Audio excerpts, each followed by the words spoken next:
Хубаво си в лицето, обаче си малко пълничка. Ще те слагам на диета. В днешния епизод ще се занимаваме с олекотяването на автомобила. 5 неща ще направим. Първото нещо, с което ще започнем, това е да инсталираме ето този колянов вал. Този колянов вал е от 320 дизел, 4-цилиндров мотор, съответно е доста по-лек от 6-цилиндровия вал. Много смешно. Айде сега малко по-сериозно. Първото нещо, което ще направим, това е да извадим всичко излишно от багажника. След това ще продължим с задните седалки, корите на задните врати, предните седалки, ще сменим акумулатора. Хубаво е да споменеме с какво тегло започваме. 330 дизел в най-леката си конфигурация задно предаване с ръчни скорости. Сухото тегло е 1515 кг. Аз искам да я докарам до 1400 кг. Айде, започваме!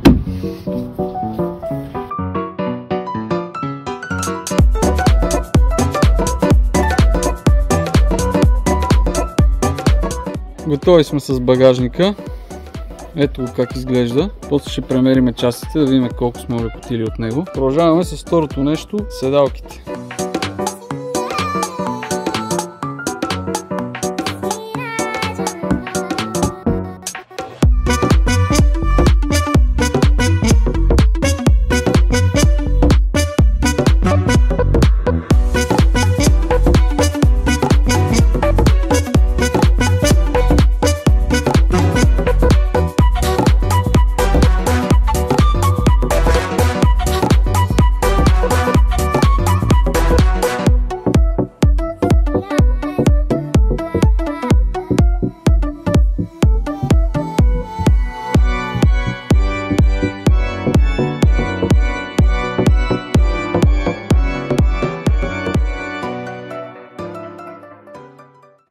Предните и задните седалки са вън, багажника е вън и сега ще ви покажа едно нещо, което задължително, ако карате на писта, трябва да го правите. Да разкарате тия стелчици от колата, най-вече шофьорската. Това не се прави толкова много за олекотяване, това се прави за безопасност.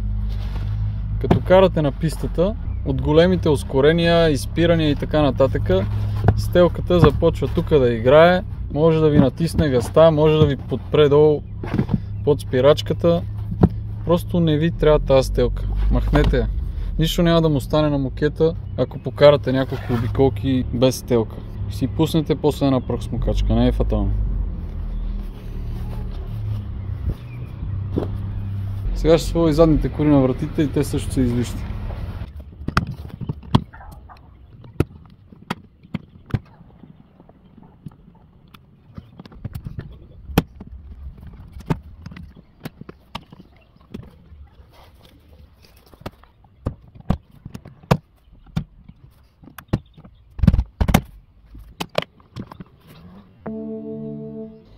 Третата част от олекотяването аз вече съм я направил, а именно премахването на всичките тук кори от двигателя. DPF-а тежи 8 кг, 8-9 кг тежи само DPF-а. Тук кетчета, компресора на климатика, радиатора на климатика, общо взето всичко от двигателния отсек, което вече съм го извадил. Четвъртото нещо, вече сигурно се досещате, това са джантите. Тези джанти вече ги мерихме, 20 кг тежат с гумите.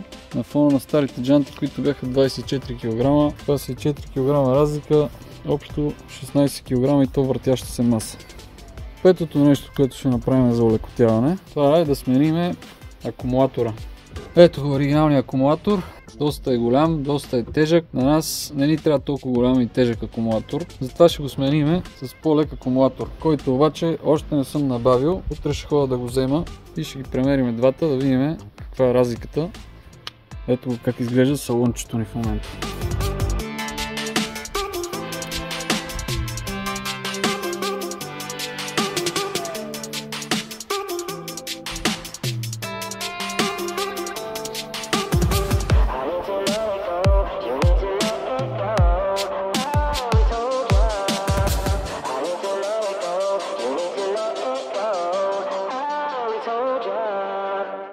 Айде започваме да мериме и да пишем тук на листа кое колко тежи. Ще започнем от най-леките неща, като накрая ще са най-тежките.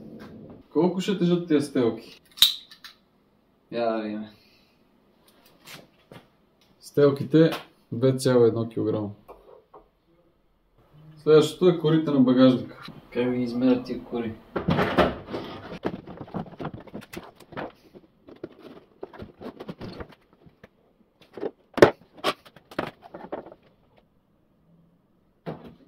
Четири 4,7 4 кг. 4 кг е само долната кора на багажника. Общо всички кори на багажника са 9 кг. Продължаваме с другите неща. Задните кори на вратите са напълно излишни, след като колата няма да има задни седалки.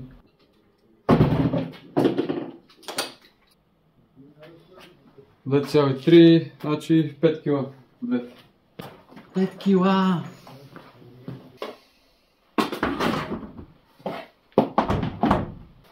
Двигателният отсек, корите на мотора.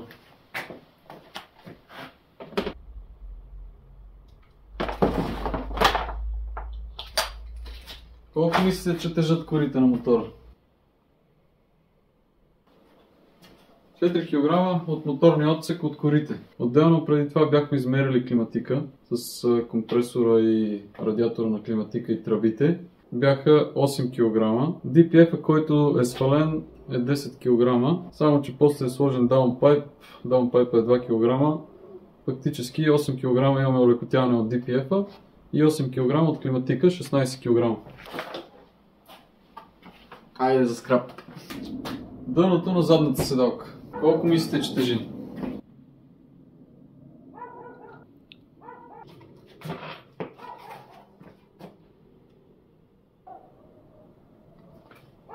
,18 кг, облегалката 5 кг и половина дъното, 23 кг е задната седалка на 90.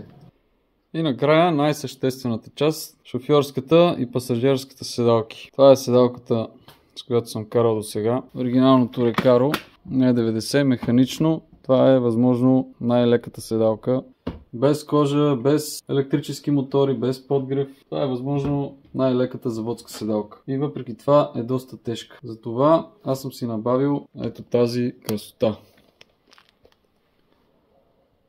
Това е седалка от фибростъкло, английска, на фирмата Motor Drive. Ето е как изглежда.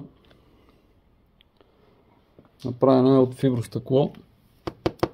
Освен, че е много по-лека от заводската седалка, другия плюс тук е, че сайд сапорта е много по-добър. Така казано на жаргон, държи ви в завой. Тук с тия шолдъри, нали, като седнете по-ниско, и това нещо ще ви държи в завоите много по-добре, което ще ви подобри и карането, защото няма да стискате волана, за да се държите, да не изпаднете вътре в автомобил, като влизате в завоите. Ще бъдете много по-отпуснати и това ще ви даде една увереност и може би дори по-добри времена. Сега ще измерим двете седалки, за да видим разликата.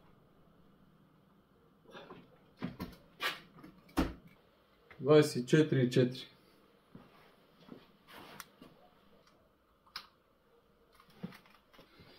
,8.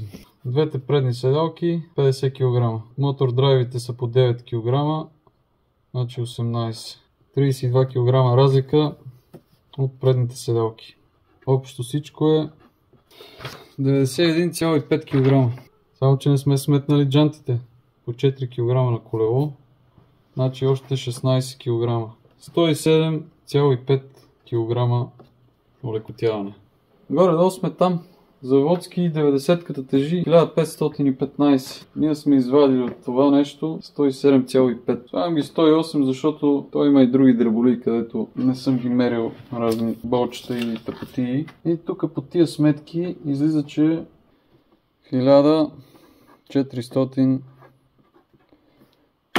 кг сухо тегло. Би трябвало да сме постигнали. Дали сме го постигнали, това ще го разберем като премера колата на кантара. Аз съм доволен, честно казано. Това означава, че 90-ката е по-лека от GT3 RS. GT3 RS е най-бързата кола на Nürburgring. Всеки го знае, държи всички рекорди. GT3 RS тежи 1450 кг, последния най-новия. Верно, че GT3 RS е 520 коня, но пък ние сме 800 нютона. Така че по нютони и килограми го биеме. Колкото и странно да звучи, 90-ката по някои критерии е дори по-добра от GT3 RS. Или поне на хартия. Сега тук не сме сметнали акумулатора, който утре ще го взема. Така че този лист го оставям тук е така. Утре като взема акумулатора, ще го премеря, ще го сравня с стария и пак ще ги сметнем килограмите.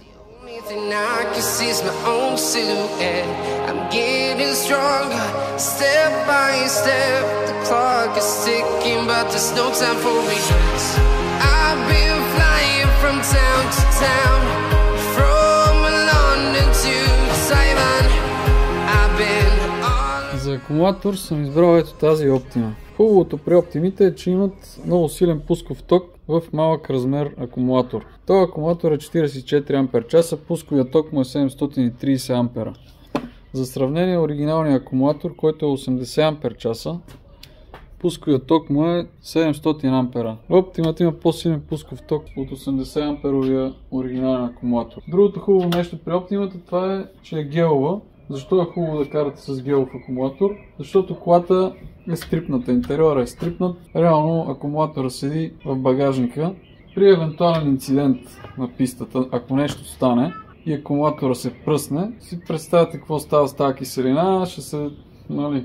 няма да е хубаво. Геловия акумулатор е много по-добър вариант при стрипнат интериор. Обикновено колите, които акумулатора е вътре в купето, в салона, се ползва оригинално гелов. Това е за безопасност, точно за да не стане беля при инцидент, да се пръсне акумулатора и да се разхвърчи киселината. Айде да ги премерим да видим каква ще е разликата в килограмите. Първо ще премерим оригинално. Колко мислите, че тежи?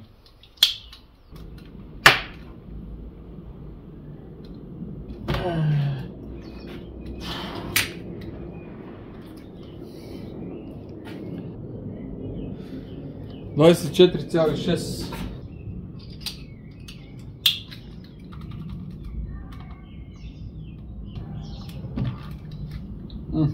$15,5.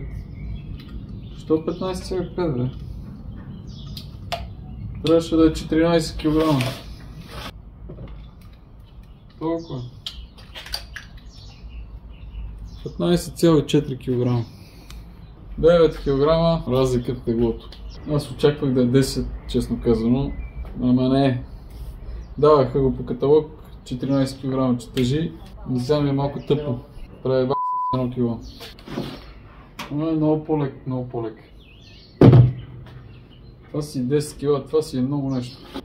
Ние от климатика улекотихме 8 кг, а от акумулатора 9. И да видим сега финалната сметка. 116,7 кг сме улекотили.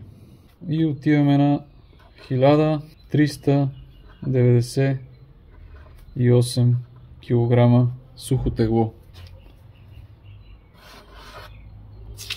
Кола на задно предаване с голям дизелов двигател, това е много добро тегло. Сега като я мерим на кантара, няма да покажа толкова, защото все пак в колата ще има и гориво, ще има течно за чистачки и така нататък.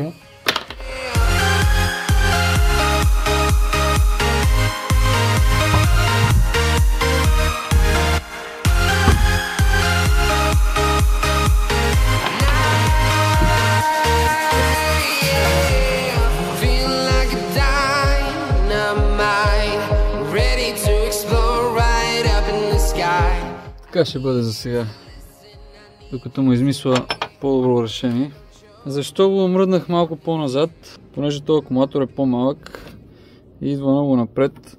И тук болта, който е за клемата на минуса, се крие по тая планка, което не е много окей. Ако ви се наложи бързо да откачите акумулатора, това ще ви забави, ще трябва да сваляте планката, после да откачате акумулатора. А мене ми се иска да имам директен достъп тук до минусовата клема. Солиден, не? Няма къде да ходи за сега. Тук съм си пригодил едно нещо. Е това инструментче, ключ 10, с което си откачам акумулатора. И съм си направил тук, това е такъв фоам. И мога да си държа тук, така го слагам. и ми е винаги под ръка. Ако нещо се наложи бързо да се откачи акумулатора поради каквато и да е причина, так, взимаш ключето, бам, отвърташ. Сега ще я премера колата на кантара с половин резервуар я мера, видим колко тежи. Точно половин резервуар, малко над половината даже. –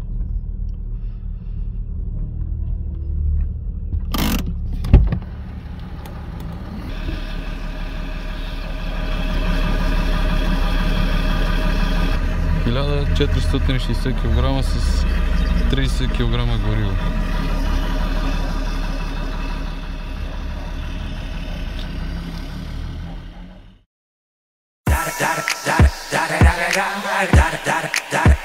О, супер! Не е добре.